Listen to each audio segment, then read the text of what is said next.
Hasta las 5 estaremos con ustedes en esta segunda hora nacional. Tenemos contemplado hablar con Guillermo Calzadilla en los próximos minutos, experto en gestión de riesgo, y cómo pues deben prepararse las regiones en Venezuela frente a potenciales eventuales desastres naturales. Y a propósito de la temporada de lluvias, de hecho, leo de descifrado.com que ya se activa el plan de lluvias para el inicio de la temporada 2023, con el objetivo de que las autoridades nacionales, estatales, municipales realicen de manera preventiva las limpiezas de cuencas y ríos, según anunció el viceministro para la Gestión de Riesgo y Protección Civil, Carlos Pérez Ampueda. Con esto entonces ya paso a la entrevista para preguntar sobre ese plan, esa activación del plan de lluvias, cómo lo ve nuestro invitado y qué tanto más hay que hacer para evitar dentro de lo que cabe, porque obviamente, bueno, estos fenómenos a veces nos sobrepasan, pero bueno, dentro de lo que cabe estar pues protegidos y poder además evitar en algunos casos crecidas de, por ejemplo, de quebradas, de ríos, muchas veces por depósitos de basura, que es lo que supuestamente están contemplando en este plan de lluvias. Pero igual, bienvenido, señor Calzadilla, pues comparta con nosotros su opinión. Muy buenas tardes, Gladys. Un gusto saludarte y saludar a tu audiencia. Sí, en principio los planes que pueda adoptar el Estado en todas sus instancias, municipal, regional, nacional, en previsión de una temporada de lluvias que se aproxima, es lo ideal, es excelente que pueda ser así. Como lo acabas de indicar, ¿qué pasa con el resto de la población? ¿Qué debemos hacer? Estoy trabajando en programas en la Universidad Católica Andrés Bello, te puedo poner los ejemplos que estoy trabajando yo allí. En materia de prevención con la comunidad, ¿no? Y desde las aulas de clase. ¿Qué trabajamos? Enseñamos los planes, o sea, mi especialidad es enseñar o trabajar la educación respecto de la previsión de la responsabilidad y derechos y deberes que tenemos como ciudadanos para adoptar medidas en las comunidades de mano. En este caso estoy enfocado en el trabajo con los municipios, con la autoridad municipal de primera mano. Entonces, igual yo trabajo con mis estudiantes, por ejemplo, a nivel familiar, a nivel comunal, comunitario, de su organización, donde residen, el que gestionen planes de previsión, donde deben identificar en primera instancia los factores de riesgo reales que puedan sufrir eventualmente ante lluvias torrenciales, que es el caso puntual que me estás tocando. Y cuán vulnerables son ante ellos, o sea, si tienen las medidas de contención adecuadas, si los desechos o la basura, el plan va a empezar por allí justamente activando los planes. En primer lugar, la basura no debería estar allí. Es lo primero que uno debe Exacto. aprender en la gestión de riesgos, ¿no? Es lo que primero que promovemos en una primera instancia. Primero no debería estar allí, los desechos deben ser clasificados. Es un ideal de lo que es la sustentabilidad, que también se trabaja en la Universidad Católica. Enseñar el reducir esto de las 3 R, el reciclar, el reutilizar materiales en principio, no arrojarlos a las quebradas, no arrojarlos alcantarillados, no arrojarlos en las cornetas de las vialidades, donde el agua va a encontrar un obstáculo y en caso de ser abundante, como seguramente lo puede ser por efectos de todo lo que estamos viviendo con el clima, y lo que hay que hacer es, ante el aumento de la amenaza, su frecuencia y su poder, en este caso de impacto, la población organizada se concentra en reducir su vulnerabilidad ante ello. ¿Por qué? Porque es un planeta dinámico que no va a dejar de ejercer su accionar. Además, lo estamos afectando por diversas razones de la actividad humana en los últimos años. Se está acelerando, entonces, y aumentando su frecuencia. ¿Qué debemos hacer? Bueno, tomar previsiones. Esta etapa de prevención es vital en la gestión de riesgos, porque uno adopta las medidas y dice, bueno, va a ocurrir. No lo estoy deseando, pero va a ocurrir porque es normal. Además, estamos entrando en la temporada de lluvia. ¿Cómo hago para prevenirlo? Para evitarlo, para mitigarlo. Y adopto medidas. Por ejemplo, una cosa que a mí me tiene, o que estoy concentrado ahorita trabajando cuando veo en las comunidades, el arrojar los desechos por las laderas de las montañas. Esto puede ser arduo, ¿no? Y es una labor ardua y de constancia. Él puede enseñar a una comunidad, por ejemplo, que sus desechos orgánicos en esa comunidad, en esa ladera, en lugar de seguir arrojando basura allí, se tomaran la tarea, ¿no? Junto con tanto la autoridad municipal como también la empresa privada del sector. O sea, no hablo de grandes empresas, hablo de las empresas que hacen vida en la propia localidad, por ejemplo, pueden participar, en este caso aportando los recursos que son necesarios para gestionar el riesgo, igual que los fondos públicos. Ellos pueden sembrar, por ejemplo, separar todo lo que son desechos orgánicos, cartón, preparar un compost, lo que se llama el compuesto para abono orgánico. Y en esa misma localidad reforestar, por ejemplo, eso está en sus manos, el poder reforestar, hacer jornadas de siembra, con la intención de fortalecer ese suelo, volverlo a recuperar, porque una de las condiciones que va a hacer que pueda, de vulnerabilidad, que Ceder, puede ocasionar el desastre eventualmente, es que el ese suelo no deslizamiento, ¿no? absorba, es el deslizamiento en este caso, que no absorba el agua, que la tierra por tanto daño que ha acumulado no sea capaz de absorberlo y bueno y se debilita y ocasiona en este caso el destrozo, ¿no? que es consecuente, pero puede prevenirse diseñando Educación. con educación fundamentalmente, que es lo que estoy Capacitación enfocado. y ahí le pregunto, señor Casadilla, estamos hablando con Sí. Guillermo Casadilla, quien es experto en gestión de riesgo. ¿Cuál es la respuesta de esas poblaciones, de esas localidades, cuando ustedes llegan con esta campaña de concienciación? ¿Cuál es la respuesta inmediata? Porque además también siempre se dice, bueno, que carecemos, obviamente, ¿no? De una educación, por ejemplo, en valores, y en ese valor de asumir la responsabilidad como ciudadanos, de cuidar lo que tenemos, de buscar la armonía entre todos y bueno, en esa campaña están muchos, pero a veces se siente que estás como arando en el mar porque cada quien está en su cotidianidad pendiente de atender sus emergencias personales en la crisis que se está.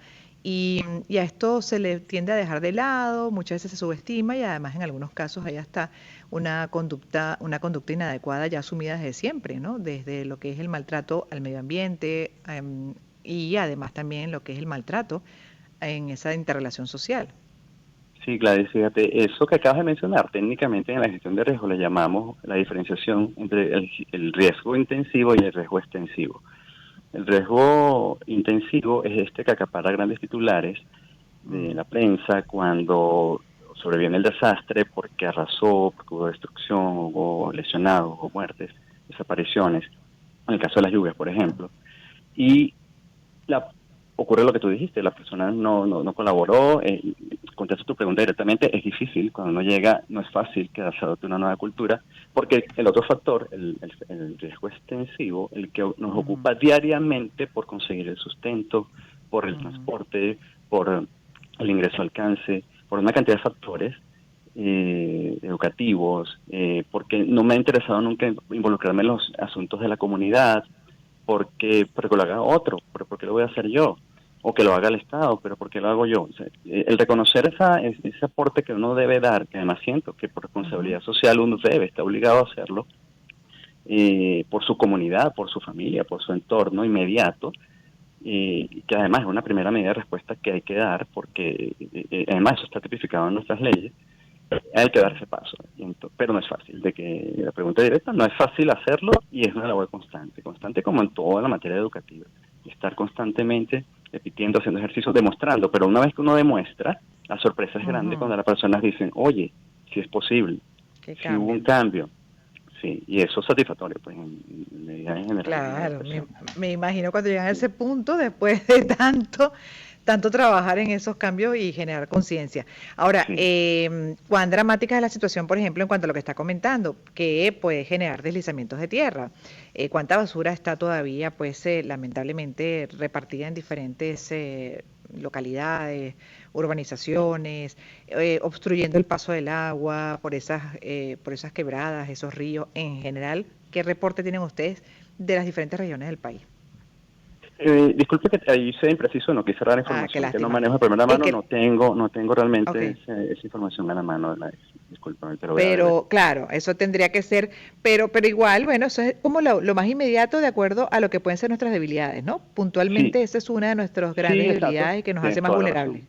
Sí, sí, claro, porque Ujú, si se está recogiendo basura en este momento es porque ya ocurrió, ese es el asunto, ¿no? Que ya pasó vamos a hablar de los últimos impactos. Hace 6 meses exactamente, vivimos los eventos de octubre pasado con Tejerías, y en 6 meses debe haberse trabajado en este tipo de prevención, ¿no? O sea, la comunidad, el Estado en todas sus instancias.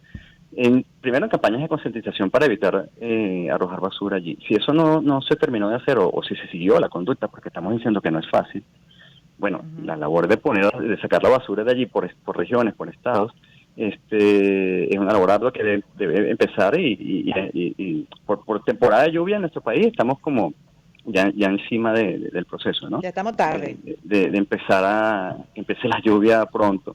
y es la temporada normal de lluvias, que insisto, se ha acelerado, se ha aumentado su intensidad.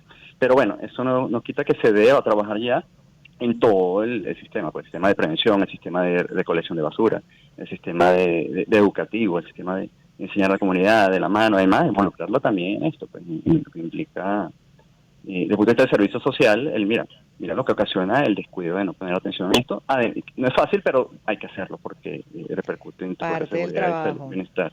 Sí, es Sí, lo de que... hecho también a propósito de lo que fue el Día Internacional de la Madre Tierra, que se estableció el 22 de abril para recordar la Sí, importancia, obviamente, del planeta, de la casa sí. de todos, el cuidado que le debemos. Este año fue el segundo que se dedicó dentro del diseño de Naciones Unidas para la restauración de ecosistemas, que son los que soportan, Sí. obviamente, la vida, todas Ujú. las formas de Sí, vida de la exacto. Tierra, ¿no? Y una de las Sí. cosas que destacó Naciones Unidas este año es que cada año el mundo pierde 10 millones de hectáreas de bosques, una extensión similar a Islandia. Los ecosistemas sanos, además, pues recuerda que nos ayudan a protegernos de las enfermedades porque la diversidad de especies hace más difícil la propagación de patógenos y alrededor de 1 millón de especies animales y plantas se encuentran en peligro de extinción. Son muchas las personas como usted que están, bueno, procurando obviamente un cambio desde la conciencia, desde la corresponsabilidad, una mejor actuación individual y colectiva. Pero igual también son muchos los que, y eso lo comentaba en mi editorial de esta semana, que titulé Mensaje a las neuronas, a ver si así el mensaje llega, directo a las neuronas de cada quien, sobre todo aquellos que siguen tratando mal pues al planeta, que de una u otra manera está con los desechos que se lanzan a la calle, que como usted dice, incluso estamos hablando hasta de muebles que se dejan tirados. Son cosas incluso gigantes que como desechos pues generan este tipo de problemas posteriores, además hasta tragedias. Y ahí, bueno, ese tipo de información solo toca, es como hormiguita, pues compartirla para ver si en algún momento le cae la locha a quienes todavía no valoran. A mí eso me impresiona. A quienes todavía van por ahí, pues, caminando y como si nada, pues lanzando las cosas. Y yo siempre digo, ¿qué le cuesta agarrar ese desecho, esa basura y ponerla donde corresponde? Además, llegar a esa política de economía verde, obviamente, ¿no? Y del reciclaje, que es lo ideal. Como lo dices.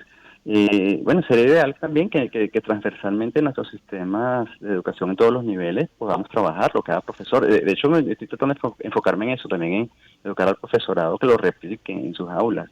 De todas perspectivas, no solo por todo lo que acabas de decir y todas las tendencias en Y biodiversidad, más. en cuidado del ambiente, sino en general por la autoprotección en cualquier situación de riesgo, ¿no? Que se expuesta a la población.